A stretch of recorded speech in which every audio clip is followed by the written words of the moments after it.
Sony is probably the only major phone company that updates their flagship device 2 times a year. Earlier this year, I reviewed the Sony Xperia Z3. It was an excellent smartphone. So in this video, I will be reviewing the Sony Xperia Z3. It's quite similar to the last generation, but with a few upgrades. I'll be talking about some pros and cons and my overall experience from using this device. Let's go ahead and get started.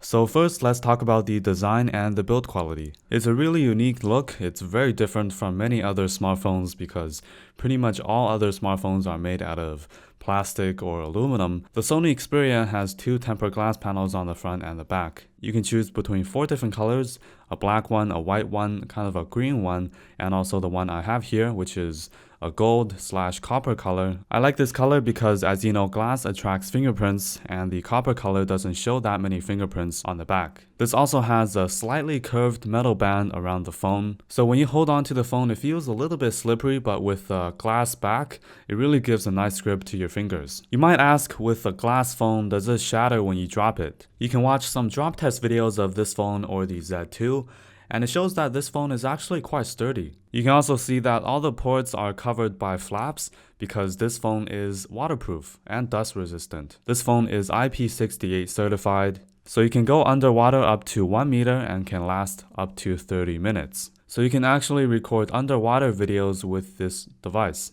On the side of the phone, you can see that there's a dock connector, so you can connect your device to a magnetic charging source, such as a Sony dock or any third-party docks. This does have a microsd card slot, so if you run out of internal storage, you can insert a microsd card up to 128 gigabytes. Another great feature on the Xperia Z3 is that this has a dedicated shutter button. So I can actually hold on to this button right here, and this is going to act as a shortcut to the camera application. And I can use this to focus and take pictures. Now moving on to the display or the screen quality, this has a 1080p HD screen, 5.2 inches at 424 pixels per inch. So it's quite similar to most other high-end flagship Android devices with a 1080p HD screen. So the resolution is very high, so there's no need to worry about the clarity of the screen.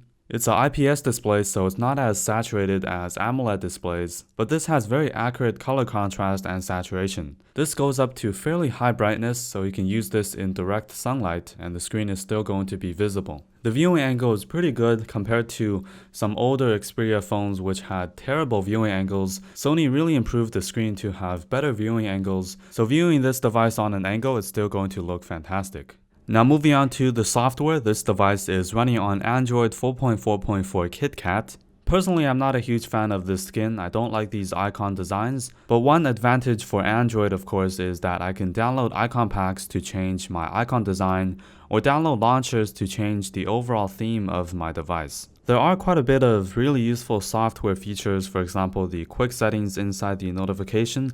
I can edit and add more toggles into this panel. This also has a nice multitasking app switcher. At the bottom, I have the option to open up small windows of applications. So for example, I can open up the browser application and also the calculator app at the same time. So this is quite similar to the Samsung multi-window feature that you can find in Note devices. With the Sony Xperia launcher, I can also change to different colored themes. So I can change to blue, green, orange, purple, red, or white. And with the Sony launcher, it does have some elegant animations that fits very well with the phone. Now the specs of this device is of course very high-end. This has a Qualcomm Snapdragon 801 processor, quad-core, 2.5 GHz, Adreno 330 GPU, and this has 3 GB of RAM. So running applications or running a bunch of applications at the same time, you're not going to experience a lot of lag, pretty much no lag at all. And I can run many intense graphic applications without dropping frame rates, freezing, or crashing. So after using this device for a few weeks, I have not experienced any crashes, and the overall performance of this phone is excellent. Now let's move on to the battery life. This has a 3100 mAh battery. Of course, this is not removable. From my experience, the battery lasted a full day with moderate usage. Currently, my daily driver is the iPhone 6, and the Z3 without a doubt has better battery life than the iPhone 6. By the way, I made a comparison video between the iPhone 6 and the Xperia Z3, a full detailed comparison, so if you want to check out that video, I'll link it in the video description. Down here, I can enable more battery saving modes, for example, stamina, ultra stamina, low battery mode, and a few more. So this is going to give me a few more hours or even a few more days of extra usage. Even though the battery is non-replaceable, Sony did a great job with the battery life on this device. Now we can move on to the speakers. So this has front-facing speakers. Of course, it's not as good as the HTC One boom sound speakers, but it sounds much better than most other smartphones with the speakers facing downwards or facing back. Thanks a lot for watching, and I will see you in my next video.